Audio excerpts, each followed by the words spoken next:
i7 ગુજરાતનો અવાજ।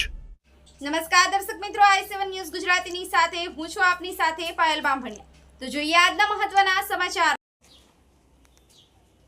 ધોળકા શહેરના ચીખલી તળાવ પાસે સ્મશાનની સામે મેઇન લાઇનનું પાણીના કનેક્શન તૂટેલું છે, જેના કારણે સામે ખેડૂતોમાં ભારે રોષ। ધોળકા શહેરના ચીખલી તળાવ પાસે સ્મશાનની સામે ધોળકા નગરપાલિકાની ગંભીર બેદરકારી સામે સ્થાનિક ખેડૂતોમાં ભારે રોષ વ્યાપ્યો છે। ધોળકા નગરપાલિકાની મેઇન લાઇનનું કનેક્શન છેલ્લા કેટલાય દિવસોથી તૂટી ગયેલ હોવા છતાં તંત્ર દ્વારા કોઈ યોગ્ય અને તાત્કાલિક કાર્યવાહી કરવામાં આવી રહી નથી।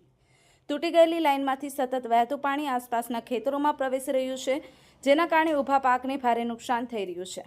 ખેડૂતોનું કહેવું છે કે આ પાણીના ભરાવાને કારણે પાક સડી જવાની શક્યતા ઊભી થઈ છે અને જમીનની ઉપજ ક્ષમતા પર પણ ગંભીર અસર પડી શકે છે। તેઓએ આ બાબતે અનેકવાર નગરપાલિકાના કર્મચારીઓ તેમજ પ્રમુખશ્રી સમક્ષ લેખિત અને મૌખિક રજૂઆત કરી છે, છતાં આજ દિન સુધી કોઈ કાયમી ઉકેલ લાવવામાં આવ્યો નથી। માત્ર આશ્વાસન આપવામાં આવી રહ્યું છે, પરંતુ કામગીરીના કોઈ નિશાન દેખાતા નથી।